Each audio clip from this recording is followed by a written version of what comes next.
We are back. Thank you for being here. So happy you are listening. I am always looking forward to these lives, thinking how to improve them, make them better. Thank you for all the feedback and everyone who has been commenting on our posts and DMs and thinking around, how our content has been applying to your life and your businesses and all of the things. I was just in a team meeting right before this around a few of our clients, and what I noticed on the meeting is that the power of everyone together, the minds, is just been something like just really, really massive in terms of the shift. And it actually really goes in today's topic of today, which is where your real estate business cash is actually going. And I think back to some of our clients of how they started, and usually people think it's expenses and taxes, and lots of times the bigger picture is what has been missing. And the theme across the clients that we were talking about, it really just played into today's topic, which was really awesome. So let's get into it. Growing revenue does not always create stronger financial stability. And in most real estate businesses, more money starts moving through the portfolio, but leadership quietly loses its visibility and over where the cash is actually going. So we lose that visibility to where it's going because it's moving across the portfolio. One of the biggest misconceptions in real estate growth is that higher revenue just means stronger cash flow. And it doesn't, because the portfolio, as it grows, cash begins to move in many different directions. And here's a client story that I wanted to share with you around something similar that happened. So I spoke with one of our real estate owners, and the portfolio was growing steadily. But despite it growing and increasing revenue, the business still felt heavy and cash constantly felt tight. So our conversations was always about this. Business was heavy, things were happening, but the theme of what was happening didn't ever really change. As we kept talking, the real issue became clearer. One property suddenly needed a major HVAC replacement. At the same time, contractor costs on another project came in much higher than expected. So it was a very reactive type system that we walked into. And as things were onsetting, we were changing and shifting a lot of things to more and more proactive. So several large reimbursements, insurance payments also hit during the same month. Meanwhile, money kept moving between entities to cover cash, and reserves had not been planned properly yet. So all these emergencies came in, and when emergencies come in and you don't really are not aligned on expense on your debt and really understanding your balance sheet, there's no such thing as reserves. And there's this pretend thing that happens is that people want to save for retirement, that it's just like this type of a conversation on how it should be, but it's not really existent because there's past responsibility. And with this delayed reporting, decisions were made based on the pressure instead of the financial visibility. So that's an interesting concept, right? It was made on the pressure instead of the financial visibility. Think about it like in the spiritual world and around the mental health world. Like, what do people tell us is that, don't make a decision from fear based, make it, or from like your ego, make it from like a grounded space. So, in the same thing, like you have to be in a grounded space. It's more recommended than actually making a decision from, just throwing a spaghetti against the wall. And if you think about it here, the decisions when they're being made with pressure instead of clear financial visibility, what happens is that the pressure, it's a form of ego. The pressure, it's a form of being in like a black fog, but it's avoiding what the clear financial visibility can really do for you. So I knew the money was happening and moving, and I just didn't realize how many things were pulling from the cash at the same time. This is more common than people realize. And I want to bring this into what I've really created at this point, and I'm also telling all our followers, I'm telling all our community, is that the first step really has to be is this financial assessment card. Just like your scorecard for your finances are important, your score, your credit score, this is like your credit score for your finances. A strategic self assessment for real estate owners and developers and investors. So the goal is where the pressure is, where the visibility is, where the cash flow inefficiency are, and where the business is operating proactively or reactively. So why is reactively even important? If you think about it before, the reactive is important because what we talked about before is that we're making the decision from the pressure instead of clear grounded numbers that we know that are more reliable. Because if you make it from the pressure, then chances are that money is sitting somewhere in debt and some other hidden found place. So this assessment, I want you to scan the QR code or put yourself into this link and really take the position to say to yourself, I'm going to do this. I really want to take away all of the different things around money, business, tax, and all of the in between and get into the front seat. Not only into the front seat, but also the driver's seat. When you get into the car, right? You can't get into the driver's seat without, you have to get into the driver's seat to start the car and to move the car. And in order for your finances to move forward and to grow and all of the things, you need to have that clarity assessment. And with this, it's a way to step back, evaluate how financially clear and operationally stable the portfolio actually is. And when you're doing this, you're probably going to come up with different notes of different things about yourself, and you just want to take note. But get through the assessment, and I cannot wait to see how you do in it so that we can work on those steps. And I've taken this assessment after working with upon thousands and thousands of clients over the past 15 years and over the past decade, 2 decades, and really seeing what was the good, the bad, and all of the in between with working with clients. So I look forward to seeing you that. We're going to put this link in the chat also so that you have this as your first step, as always going into the clarity assessment. In case you are new to my channel, welcome. We jumped in. I shared a client story. I shared about the first steps.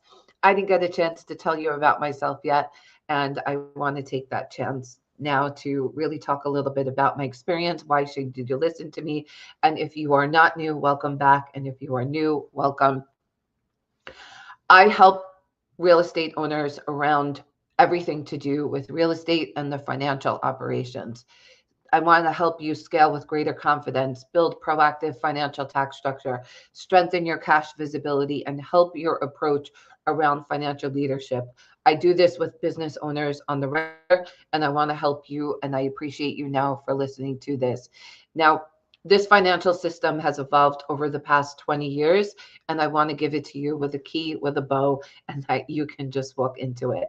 And this is my specialty, and this is where I can't wait to share this information from with you and all of the things that with that. And I say this to state too, is that when you're generating more revenue, the usual thing is that it comes together with is some type of struggle. And with that today, a lot of that is going to start to come down, and the assessment is going to bring more to that as well. So what's the lesson? Revenue and cash are not the same thing. A portfolio can generate significant revenue and still have liquid pressure, operational strain, inconsistent reserves.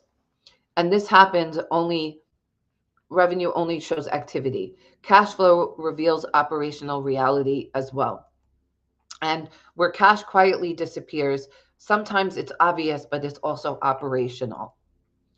And this is some of the examples that I've gathered, but not limited to. And if you're listening to this, tell me which one is happening by you of where this leak is happening. Now, these small inefficiencies, they compound over time and they start to bring the significant pressure. So maybe it's poor forecasting, maybe it's the debt, maybe it's underperforming assets, inefficient vendor management, or maybe you thought you had efficiency, but then now you're realizing other things where you want to improve.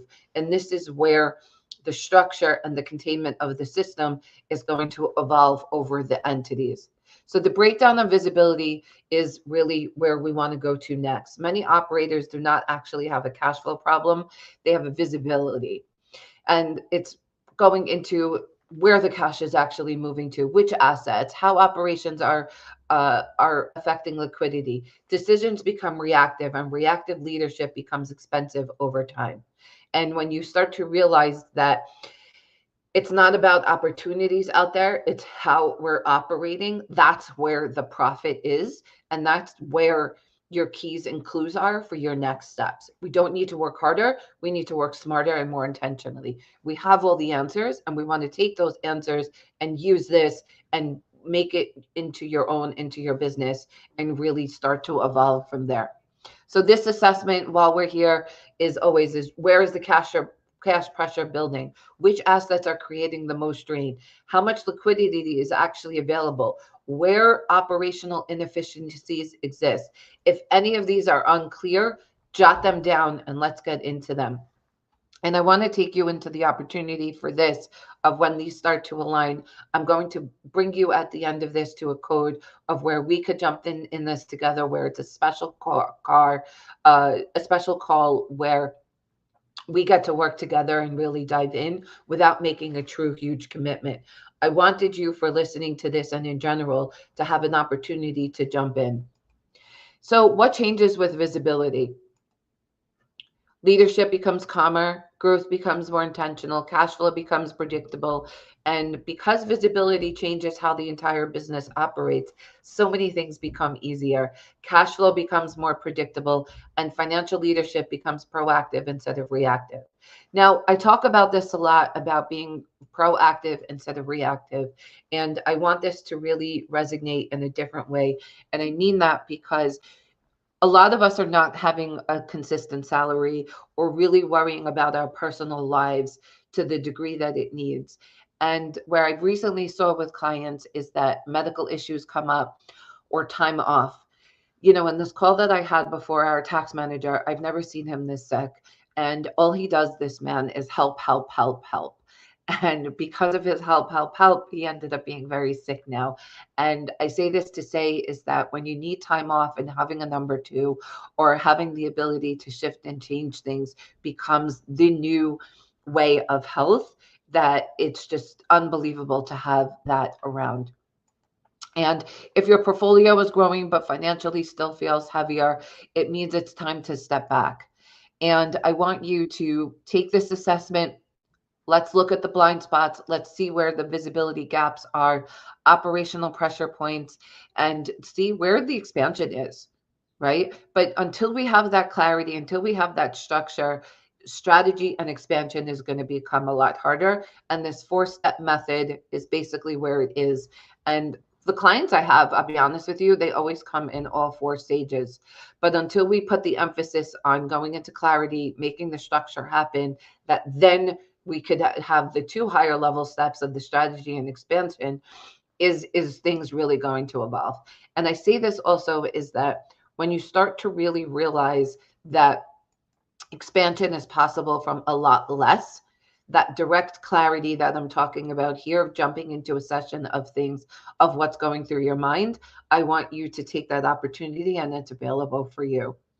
Now, let's say you're here and you're kind of like, I'm not ready to talk about that, more in depth and share my information, but you want to talk a little bit further. Let's do that. Let's have a little quick conversation, and we'll see where you're at so that you can get into the direct clarity call and get into the steps of around things, because we have a lot of tools and methods, and real estate is easy, believe it or not. It's a matter of, let's get you these four stages, which is clarity, structure, strategy, and expansion. And with the direct clarity call, what we do is you'll have access to my calendar. You'll have to pay the fee, whatever it is, and you'll get to choose a time we work together. And I say this to say also is that think about what you want to accomplish before the call. So at the end of the hour, or 45 minutes, whatever it is, it's like, what do I want to be at the end of the call? What's the new place I want to be with my real estate portfolio? Do I want to buy another? Is there an acquisition? Is there a restructure? Is there a refi? Is my ex-wife or wife or husband or whatever, is there's things that are going on in the marriage that you feel like is affecting the relationship. And I put that out there because, the disconnect between couples is real and big and large. And it really takes a toll into what type of entities, who's on the partnerships, who gets the money, and the real decisions. You know, I had an email today from somebody where they finally got their information for the returns, and it was sitting a really long time. And, people come in and they're like, I need it, rush, rush, rush, rush, rush, rush, rush, rush, rush. But at the end of the day, without the documents, we can't finalize things. And when I looked at, how long certain things were sitting, I was like, there needs to be a deeper focus and attention to all of the steps before, and your business can't run on that one time of year. Building into this process all the time is really what's important. And I want to invite you to this direct clarity call for the financial components that are going on. And then we can talk about all of the things around it, support steps, and all of the things so that you can make more money. And finding money is easy. It's that, are you going to give yourself this opportunity to take that step, get out of your dang way, meet me on the call so that I can help you find the money, file taxes easier, build that business, build that portfolio, buy that building, do that merger, do that acquisition together with me, and all of the things, whether it's doing a loan. We have a client right now renegotiating some loans and stuff, and it's really, really cool to see and to be a part of. And I want that for you and with you and to help you. I can't wait to see you on the call. Thank you for listening. And remember, with clarity, structure, strategy, and expansion, you can have it all. I look forward to talking to you again, and thank you for listening, and talk soon.